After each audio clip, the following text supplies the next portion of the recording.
Makanya sama kan? Seharusnya kita juga kita menguasai ilmu kedua biasa di dunia. Jangan sampai nanti orang itu tidak nanti ilmunya. Ya seperti saya. Waalaikumsalam. Terima kasih Pak Taufik Mujib, Pergunu, Ketua Pergunu Kabupaten Purwakarta, luar biasa. Tapi seberapa kalau guru Menko? Saya menekankan bahwa di NU itu berlomba-lomba menjadi pengurus NU, bukan berlomba-lomba mencari ilmu di NU. Itu yang ditemukan oleh Pak Mujib. Terima kasih atas pernyataan sekaligus pertanyaannya. Ayo Pak ini, silakan. Pak Adi, enggak? Tidak ada? Saya silakan Pak Didin. Pakai mic nggak? Nggak usah.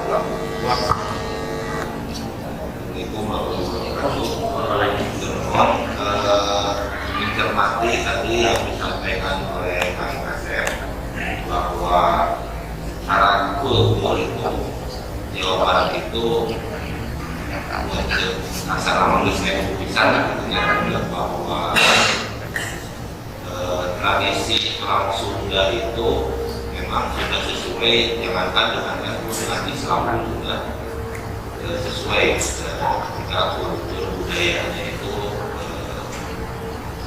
kita rasakan menurut catatan sejarah. Dan itu mungkin saya ingin bertanya ini degradasi sudah ada belum penelitian ini degradasi kultur Sunda itu secara penelitian itu penyebabnya apa dan mulai dari tahun berapa itu mungkin sudah ada datanya, mungkin saya belum begitu baca tentang degradasi tentang budaya orang-orang Sunda khususnya dalam kehidupan bahwa seni Sunda itu kan sudah kayak itu ciri rasa, ciri asli, ciri masuk gitu kan. Jadi itu mungkin sudah ada penelitian secara ini penyebabnya apa dan mulai tahun berapa, dan saya rasakan juga mungkin sampai sekarang ini dilihat gitu ya, ketika secara ini saja secara bahasa Sunda itu sudah mulai setiap tahun itu sudah terkikis gitu ya. Banyak orang Sunda, saya pun ketika mengajarkan kepada anak-anak merasakan bahwa mengajarkan bahasa Sunda itu sangat minim sekali. Kebanyakannya di Bandung itu ya sudah pakai bahasa Letterman gitu ya, bahasa Indonesia, karena dengan dalih bahwa visi kena kasar daripada kasar mendingan bahasa Indonesia gitu. Padahal di Jawa itu sampai sekarang orang-orang Jawa yang tinggal dimanapun ketika berkelompok ngomongnya itu bahasa Jawa, beda dengan orang Sunda. Nah ini mungkin bisa dijadikan sebagai salah satu yang harus dicermati, bahwa ngomong Sunda itu ada rasa malu ketika bergaul dengan ya orang-orang yang tadi mungkin di Jakarta atau dimanapun gitu. Malahan orang Sunda itu ngobrolnya bahasa Indonesia, di Jakarta di orang Sunda itu ada. Jadi beda jadi orang di Purwakarta. Nah di Purwakarta sendiri, ketika saya masuk ke Purwakarta itu sekitar tahun 92, 90, karena saya sebelumnya ada tinggal di Karawang, tapi nenek di Purwakarta. Saya sebetulnya kalau di Purwakarta itu kalau ngomong itu katanya ngomong teknik kasar. Jadi waktu itu di Purwakarta adalah bahasanya bahasa yang lembut gitu. Tapi orang Cikampek itu kan memang kasar. Saya kan di Cikampek, jadi tapi sekarang itu hampir sudah tidak beda lagi antara Karawang, hanya lontongnya saja Purwakarta. Itu saja mungkin sudah ada itu secara empirisnya. Baik, Masih ada? Oh, ketua, cek mana? Ini. Terima kasih. Saya melihat NU sebagai tradisinya atau kulturnya lah kulturnya. Tapi saya coba kaitkan dengan masalah wajah pesantren di era normal. Memang zaman Said Ofi itu memang sudah melakukan penelitian bahwa ciri khas pendidikan Indonesia itu memang pesantren. Jadi kalau yang sekarang sekolah itu adalah ciptaan kolonial. Jadi memang kalau setelah merdeka orang pesantren itu terkenal dengan gerakan Pak Hasim yang melakukan sebuah gerakan perjuangan memerdekakan Indonesia, dan setelah itu juga melakukan mempertahankan kemerdekaan Indonesia dalam sebagai sebuah prinsip dan satu Hasim yang menggunakan kawasan. Tapi yang saya lihat saat ini, karena memang sudah seolah-olah pesantren seperti yang terkikis, nilai-nilai menjual pesantren atau ciri khas pesantren yang lain seolah seperti ada yang terkikis. Bahkan yang mungkin satu sisi nilainya terkikis, tapi satu sisi memang pesantren itu menjadi sebuah yang menarik. Tapi kan ini itu dalam satu kalau banyak pesantren itu tadi juga dikatakan bahwa kalau pesantren yang maju ya ini maju, pesantren yang berkualitas ya ilmunya berkualitas. Kalau pesantrennya secara ekonomi kuat ya orang yang itu juga akan kuat.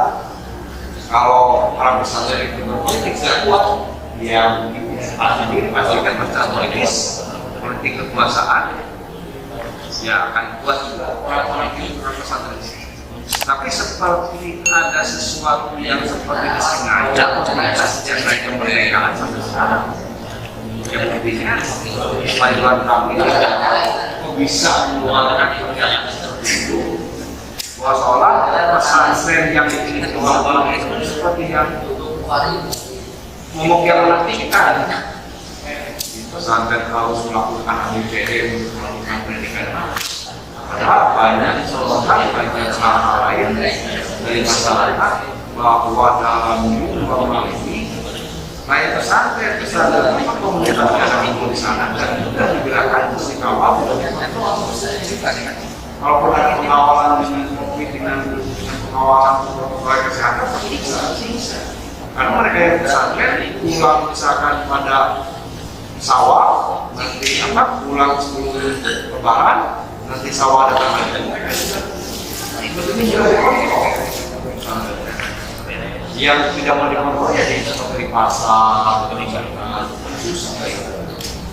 Tapi kenapa ada kebijakan yang kembali yang walaupun sudah direvisi, ada direvisi ya, tapi seolah mereka nggak tahu bahwa yang namanya hutang negara itu besar, sangat-sangat besar lah. Negara itu hutangnya kepada pihak pesantren atau pihak tidak seperti itu. Jadi hari ini memang pesantren dalam normal ini ya sebetulnya ada yang kalau kita lihat dari kebijakan keuangan budgeting untuk COVID ini bukan melihat pesantren yang ditakuti seharusnya ya banyak itu banyak sana difasilitasi hari ini pesantren bisa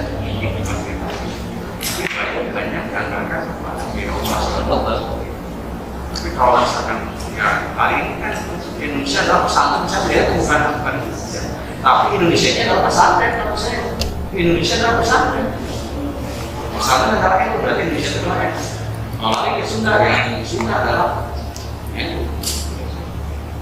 Jadi sebetulnya memang kalau pesantren banyak diperhatikan lebih kuat oleh pemerintah, saya yakin negara ini mungkin cepat maju lebih kuat lagi. Ya mudah-mudahan ya seperti itu. Jadi mungkin hari ini saya melihat juga ini yang jadi pertanyaan saya. Oh kenapa dari dulu sampai hari ini walaupun ada orang tua kita di tingkat nasional yang nomor 2, tapi tetap pihak pesantren belum dapat merasakan bahwa mereka tidak melihat bahwa ini negara itu dibutuhkan kepada pesantren. Saya yakin itu dalam catatan sejarah negara itu sangat banyak bukannya kepada pesantren. Mulai dari adanya program pesantren yang menghadapi masalah kemerdekaan, juga pesantren yang menghadapi negara sedang bergejolak, juga pesantren yang ada di Gus Dur sebagai presiden. Itu tetap pesantren yang paling kuat. Jadi seolah-olah kalau lagi tenang pesantren dengan ilmunya itu bisa tidak. Tapi kalau paciwo, mulai lagi ilmu dengan pesantren yang maju lagi. Dan seolah sebetulnya yang mudah-mudahan dengan kajian ini, ya negara bisa melihat berbagai bahkan dalam dunia presiden kalau lihat presiden sekarang, ya membantu itu single baik sebetulnya. Itu saja yang baik, terima kasih pertanyaannya. Mungkin 3 penanya sudah memberikan pertanyaan, mungkin bisa direspon oleh Pak Dokter. Yang pertama tentang gejala bahwa di NU itu SDM-nya banyak yang ingin menjadi elit saja, gitu. Jadi pengurus begitu, tanpa mengabaikan belajar. Ya. Justru tidak ngerti dengan NU. Lalu yang kedua, Pak Diki, tentang sejak kapan sebetulnya adanya degradasi kultural gitu, di Jawa Barat, yang mana kecenderungannya itu lebih memilih jalan radikalisme gitu, daripada memilih kebudayaan ala NU. Padahal kan secara budaya justru Sunda itu sudah NU gitu. Kapan mengalami degradasinya dan apa penyebabnya? Lalu tentang imperialitas orang Sunda, tadi dibahas oleh Pak Didit, bahwa orang Sunda itu sangat tidak pedean, imperial. Kalau Pak Bahir lebih menekankan pesantren, yang mana keberpihakan negara terhadap pesantren itu sangat minim, masih minim, padahal sebetulnya negara punya hutang besar kepada pesantren. Saya kira mohon direspon Pak Dokter. Terima kasih. Ini adalah daftar masalah kita, list masalah yang seperti yang disampaikan oleh Bapak-Bapak, termasuk juga beberapa hal adalah jawaban terhadap masalah tersebut. Tadi Pak Taufik sebagai Ketua Berguru di WNU Kecil Purwakarta tadi juga menunjukkan tentang bagaimana seharusnya sumber daya Nahdlatul Ulama itu tidak semuanya tersedot untuk menjadi elit pengurus Nahdlatul Ulama di wilayahnya masing-masing. Jadi harus ada diferensiasi, harus ada penyebaran SDM, harus ada yang fokus untuk mengurus organisasi, harus ada yang terlibat dalam gerakan sosial, yang lainnya mungkin menjadi peneliti, mungkin juga menjadi politisi yang kuat dan lain sebagainya. Saya kira pembagian itulah yang akan kemudian menjadi instrumen utama yang akan menguatkan Nahdlatul Ulama, sehingga pada akhirnya Nahdlatul Ulama menjadi modal kultural, modal sosial sekaligus modal keagamaan untuk mengokohkan Islaman, keorganisasian dan kemanusiaan.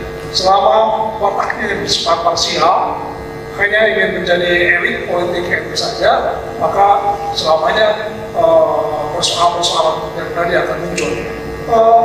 Kegiatan seperti ini di Pojok Alim ini adalah kegiatan dalam rangka, salah satunya dalam rangka menjawab apa yang menjadi keresahan atau keresahan kita semuanya. Bahkan kalau bisa bahwa Pojok Alim itu bukan hanya di sini, namun juga di banyak tempat, di Ranting, ini kan akan sangat mempercepat pemahaman yang sama antar warga Nahdlatul Ulama tentang satu isu, tentang sebuah tema, tentang keilmuan dan lain sebagainya. Saya kira kajian-kajian seperti ini akan menjadi tanda kutip, ini akan menjadi virus yang positif, ini akan menjadi daya penggugah bagi warga NU yang lainnya. Dan saya yakin bahwa pembicaraan ini tidak akan berhenti di ruangan ini, tapi juga akan menjadi bahan pikiran bersama untuk warga kita walaupun tidak hadir di sini. Kan seperti itu gagasan itu biasanya berlangsung. Peristiwa sebuah diskusi tidak berhenti di sini, tapi kemudian akan menginspirasi kepada yang lainnya, dan mudah-mudahan juga pojok alit ini juga akan memberikan inspirasi bagi pengayaan. Betul juga ini juga menjadi salah satu masalah kita, bukan hanya ormas NU mungkin juga, tapi juga ormas yang lain, miskinnya etos entrepreneurship mungkin ya. Lagi-lagi seringkali energi kita hanya tersedot untuk urusan politik yang penuh dengan gelora, penuh dengan hiruk-pikuk, penuh dengan intrik, dan pada saat yang sama mungkin menawarkan menjanjikan dan lain sebagainya. Sementara aspek yang lainnya betul tidak ada warga NU yang betul-betul sungguh-sungguh menggeluti persoalan-persoalan ekonomi, persoalan sumber daya alam. Tidak ada yang menjadi pengusaha yang kuat, baik tingkat kota ataupun tingkat nasional. Bahkan di tingkat nasional saya kira yang menguasai perekonomian sumber daya alam kita bahkan etnik yang lain. Tanpa bersifat rasis, mungkin Cina yang menguasai seluruh sumber daya yang ada. Coba ada kita lihat, kita cek di Sumatera, di Kalimantan, akta tanah itu tidak dikuasai oleh kita. Saya kemarin bicara terhadap salah satu tokoh persundaan, mereka seringkali bilang keharusan kita melestarikan dan menjaga lingkungan Sunda. Kemudian kita katakan lingkungan mana yang mesti kita jaga? Tanah dan kebun itu sudah bukan milik kita sebenarnya. Milik orang itu kan menjadi sangat ironis. Kita hanya hidup dalam sebuah jargon, dalam sebuah glorifikasi untuk menjaga dan melestarikan alam hutan lingkungan kita, sementara tanahnya juga sudah bukan milik kita. Ini kan sangat aneh sebenarnya. Maka saya menjadi sangat paham kalau dulu di awal abad 20 sebenarnya gagasan utama kesadaran politik itu bukan kesadaran berbangsa, itu bukan orientasinya bukan politik sebenarnya, tapi orientasi ekonomi sebenarnya. SDI itu serikat ya, Serikat Dagang Islam yang didirikan oleh Samanhudi. Saya sepakat, orientasinya bukan politik, tapi justru ekonomi, untuk mengejar ketertinggalan kita dibanding Cina dan Arab. Mereka sudah maju, apalagi kalau dia tentu saja. Kemudian itu menumbuhkan kesadaran bagi seorang yang bernama Samanhudi untuk segera merebut ketertinggalan itu. Dia mendirikan SDI, Serikat Dagang Islam. NU juga dulu bukan NU, tapi Nahdlatul Tujjar, kebangkitan para pedagang sebenarnya, karena mereka tahu, mereka sadar problem utama warga kita itu bukan politik sebenarnya, tapi dagang sebenarnya. Kalau dagang ekonomi sudah dikuasai, maka politik itu tinggal sangat mudah sekali. Coba saja lihat kita politisi kita hari ini, kebanyakan para pedagang. Heru Tanam setelah menjadi pedagang, dia langsung bisa mendirikan partai, walaupun partainya berlaku misalnya, itu soal lain. Ini ada Tujjar, dan kemudian SDI-nya sumber Serikat Dagang Islamnya kemudian digeser menjadi sangat politis oleh Cokro Aminoto menjadi Serikat Islam. Kalau sudah menjadi Serikat Islam itu sudah sangat politis. Jadi Cokro Aminoto itu orientasinya politik. Tentu politik itu sekali lagi sangat bergelora, sangat hiruk-pikuk, sangat ramai. Tapi itu tadi domain ekonominya menjadi ramai. Nahdlatul Tujjar tidak ada, bergeser menjadi Nahdlatul Ulama, dan Nahdlatul Ulama sekali lagi gema politiknya lebih kuat daripada Tujjar. Coba kita lihat hari ini konglomerat Nahdlatul Ulama kan hampir tidak ada. Jadi daftar masalah yang Bapak sampaikan itu menjadi PR kita bersama supaya energi kita kemudian tidak terserap hanya ingin menjadi elit dan ulama. Pak Didit, ya kapan radikalisme itu tumbuh di Jawa Barat? Kapan puritanisme atau sikap beragama yang puritan itu menjadi arus utama alam pikiran masyarakat Jawa Barat? Mungkin ini juga berkaitan dengan ekspansi Wahabisme dari yang sangat puritan dari Arab Saudi ke banyak negara, dan mereka tahu bahwa Jawa Barat Jawa Barat, masyarakat Jawa Barat berpikirnya sangat terbuka, sehingga Jawa Barat seringkali dijadikan sebagai lab, sebagai laboratorium, bukan hanya untuk urusan politik, bahkan juga untuk urusan keagamaan. Wahabisme juga mempromosikannya di sini ketika kampus menerapkan kebijakan NKTBKK ya, maka lagi-lagi paham-paham puritanistik itu dijadikan sebagai cara untuk mendekatkan mereka dengan kelompok elit mahasiswa. Kalau sekarang yang ada di SMA, SMK juga lagi-lagi dikuasai oleh mereka. Kita tidak menunggu menyalahkan mereka, tentu saja, namun juga barangkali seharusnya Nahdlatul Ulama masuk dalam segmen, harus ada segmentasi. Jangan semuanya hanya tersedot pada aspek politik saja, sementara aspek yang tadi terabaikan akhirnya digarap oleh kaum puritan tadi. Ya, dampaknya yang terjadi hari ini kita lihat betapa jadi kalau lagi-lagi dalam sebuah piramida, jangan-jangan lapisan terbesar, lapisan bawah itu. Tapi ini kalau kita lihat dari penelitian ya, lapisan terbesar di piramida itu adalah kelompok puritan. Dalam konteks Jawa Barat kalau kita lihat, kalau kita menggunakan misalnya yang menjadi indikatornya adalah indeks kekerasan misalnya. Jawa Barat adalah ranking kedua setelah Manado, Aceh, Darussalam. Kejadian membunuh diri lagi-lagi para pelakunya kebanyakan Jawa Barat, walaupun dia meledakkan dirinya di Jawa Barat. Seperti penelitian Wahid Institute, Lajuali Institute, kesimpulannya hampir sama.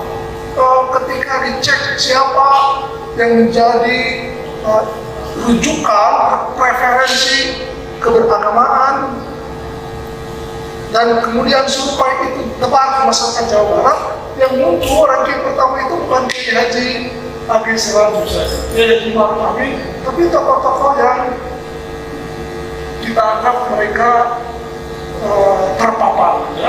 terpapar radikalisme. Ini kan sangat memprihatinkan di satu sisi, namun di sisi lain ini adalah menjadi tantangan kita bersama. Mengapa di Jawa Barat seperti itu? Kira-kira seperti itu persoalannya.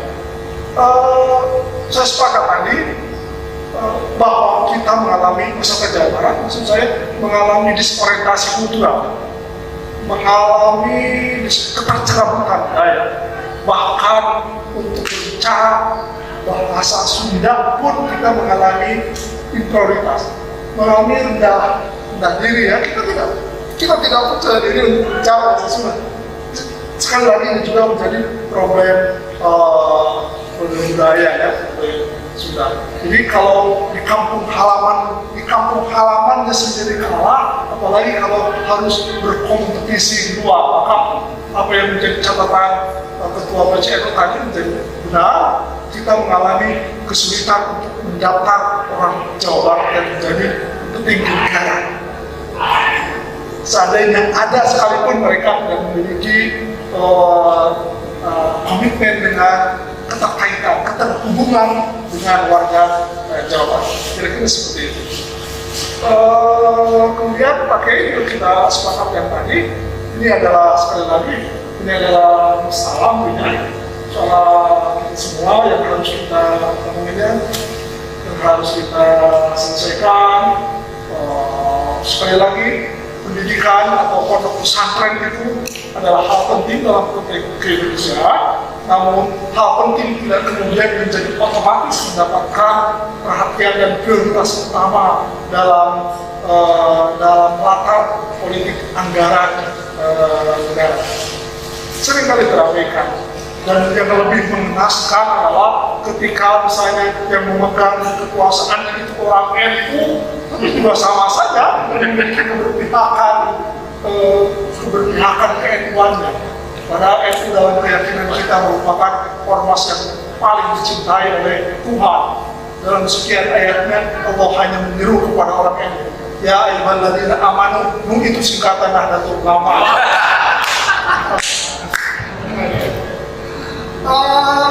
Jadi seperti itu.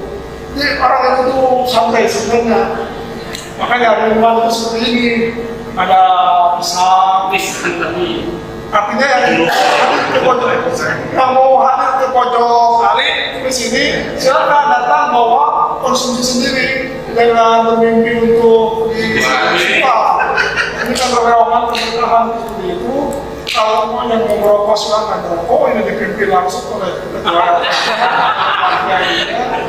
Saya juga bawa karena hukum rokok bagi Nahdlatul Ulama itu bisa halal, bisa haram, bisa mubah. Tergantung hilafnya. Itu yang berubah hilang. Jadi hukum itu selalu tidak pernah sakit.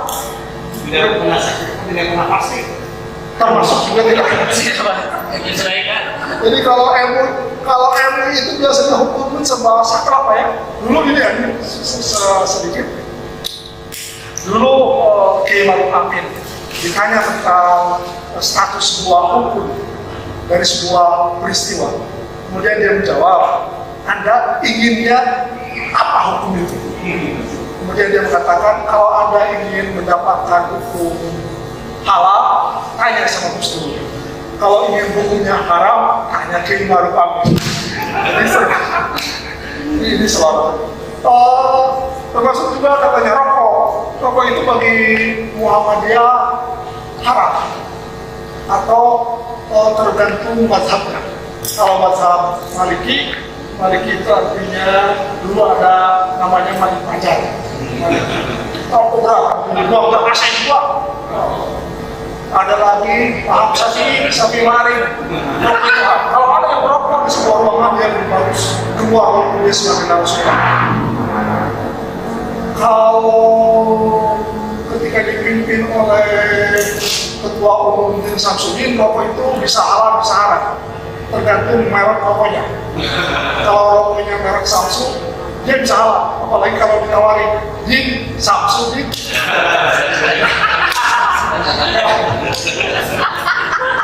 Itu jangan masuk itu kalau itu. Jadi sama namanya Samsung.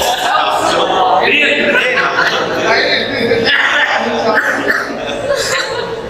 tergantung merek. Ini tidak ada juga lucu dulu itu. Sekarang kan humor sampai masalah kan sekarang itu ya.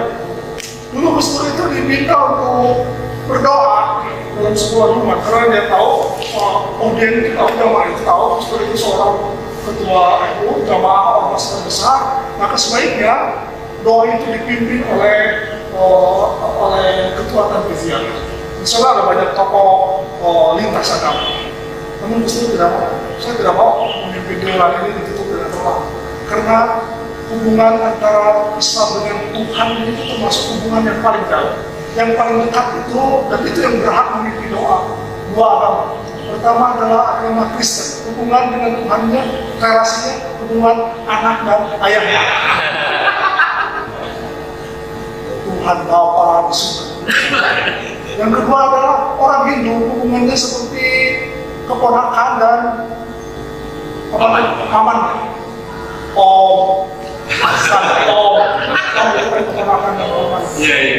Kalau Islam itu sangat jauh, bahkan berdoa juga harus pakai mic, walaupun pagi-pagi subuh-subuh. Itu menunjukkan kalau mic itu kan artinya jauh menurut kita dengan Tuhan, harus berteriak lagi.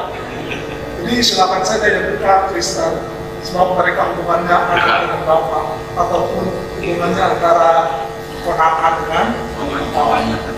Satu lagi terakhir, ini menunjukkan tentang bagaimana saya pernah menulis di Kompas, deradikalisasi lewat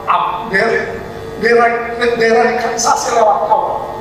Gus Dur itu menjadikan awal sebagai media untuk melakukan deradikalisasi. Dia menyelesaikan persoalan dengan humor. Dia menyampaikan banyak hal dengan komedi, sehingga banyak orang yang kemudian merasa sampai pada kesadaran bukan untuk mempertawakan orang lain, tapi justru untuk mempertawakan dirinya sendiri.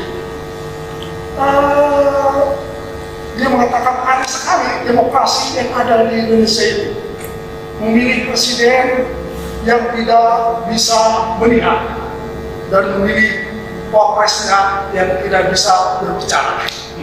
Megawati kan ini luar biasa hebatnya demokrasi di Indonesia mampu melampaui orang-orang yang normal. Kemudian tentang satu lagi tentang teologi yang sangat inklusif. Pernah juga suatu hari ini kenyataan real kata dia. Saya didatangi oleh seorang kiai yang sangat luar biasa karena anak satu-satunya yang menjadi kader untuk melanjutkan pondok pesantren dia masuk Katolik.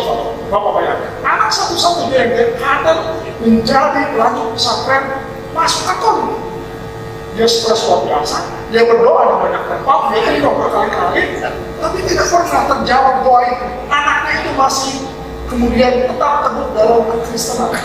Kemudian dia datang kepada Abdul Rahman Wahid yang menyampaikan keresahannya itu apa yang disampaikan oleh Gus Dur. Dia tidak pernah memanggil anaknya yang masuk Kristen, tapi justru dia menyampaikan kepada Kiai itu, Pak Kiai, Anda salah berdoa kepada Tuhan. Sama Tuhan juga sedang stres. Anak satu-satunya Yesus masuk Kristen.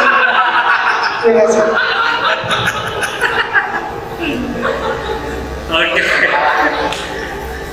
Jadi rupanya semakin sore ini ya semakin menarik ternyata ya. Jadi banyak sekolah-sekolahan yang justru membuat kita santai gitu kira-kira. Semakin sore semakin santai. Itulah itu. Jadi gimana ini? Diteruskan diskusinya dengan menampung beberapa pertanyaan lagi atau selesai? Oke, kalau tidak ada pertanyaan lagi saya kira selesai saja. Jadi kita sudah diskusi 2 jam dengan Pak Dokter ini dan terima kasih Pak Dokter atas pencerahannya. Luar biasa ya. Oh jadi begitu. Jadi diskusi kita 2 kali ya. Diskusi kita 2 kali 1 bulan. Boleh. Jadi kita punya 2 kali rutinan berarti minggu kedua itu Pak Dokter Bambang Kianis dan minggu ketiga berarti Pak Dokter. Siap ya? Insyaallah. Berikan pencerahan dari kita dan mudah-mudahan kita akan bikin sebuah resensi dari diskusi-diskusi ini dan kita akan berikan catatan itu. Mudah-mudahan nanti lahir sebuah produk dari hasil diskusi kita. Kata-kata kuncinya minimal gitu ya, itu terbuka. Selain juga terdokumentasikan di YouTube channel ini. Bapak dan ibu-ibu yang kami hormati, NU, Islam Kultural, kemudian Sunda dan pesantren di era new normal ini menjadi 4 isu yang sudah dikupas hari ini. Jadi dari hasil diskusi kita kali ini Pak Dokter menyampaikan beberapa kata kunci yang luar biasa. Yang pertama, bahwa NU menyelesaikan keindonesiaan bukan dengan politik, tetapi melainkan dengan argumentasi fikih. Dan sehingga negara dengan agama itu ditarik dalam satu belah nafas, bahas fikih sekaligus juga pada akhirnya membahas negara. NU juga mempunyai peran yang cukup penting, bahkan mempunyai sebagai bidan yang melahirkan akta pendirian bangsa ini. Jadi NU perannya luar biasa dalam menjadikan Indonesia. Dalam konteks Islam kultural, ternyata kita dikagetkan dengan kondisi Jawa Barat, bahwa kekerasan simbolik bahkan kekerasan fisik di Jawa Barat sangat tinggi, dan pada akhirnya itu lahir dari keagamaan yang coraknya radikal atau radikalisme sangat tinggi di Jawa Barat, sehingga ada perbandingan terbalik antara kebudayaan Sunda dengan keadaan sekarang dalam konteks keislaman. Kalau kebudayaan Sunda itu justru dekat dengan isu ke-NU-an, dengan ajaran-ajaran tawasul, tasamuh, itu tawasul, tetapi tidak mampu gitu menyelesaikan situasi sekarang ini yang justru radikalisme yang tinggi, sehingga peran NU di mana gitu. Jadi padahal ajaran Sunda itu sangat dekat dengan ajaran NU, tapi kenapa Jawa Barat hari ini yang kuatnya itu adalah ternyata Islam radikal. Nah, ini menjadi persoalan yang cukup serius tadi yang dikeluarkan oleh yang ditawarkan atau dinyatakan oleh Pak Dokter, saya kira. Sehingga teori yang paling menariknya yaitu tentang piramida tadi, bahwa di atas ada keislaman, kemudian di tengah ada keindonesiaan, di bawah ada kesundaan. Dimana kalau ditarik dalam konteks keislaman itu adalah NU, keindonesiaan itu atas keduanya, dan kesundaan. Jadi sebetulnya yang berhak untuk mengklaim paling NU itu adalah orang Sunda kan, seharusnya. Begitu kan kira-kira. Apalagi kalau dikaitkan dengan teori kebudayaan, lapisan kebudayaan itu, lapisan terluar itu adalah materialisme atau materi. Kemudian ada estetika, ada etika, dan yang terdalamnya itu adalah spiritualisme. Dan spiritualisme itu adalah NU, sehingga dari dua alasan itu saya kira harusnya begitu. Tesisnya kan begitu, tawaran kepada itu seharusnya NU ini ya besar di Jawa Barat, tetapi entah karena apa justru kalah dengan radikalisme tadi. Saya kira itu yang dari hasil diskusi kita kali ini, dan perlu jawaban yang cukup serius dari kita tentang bagaimana caranya bahwa Nahdlatul Ulama di Jawa Barat itu bisa menjadi bahwa ketika NU sudah tidak ada di daerah lain, Jawa Barat ya masih ada saja.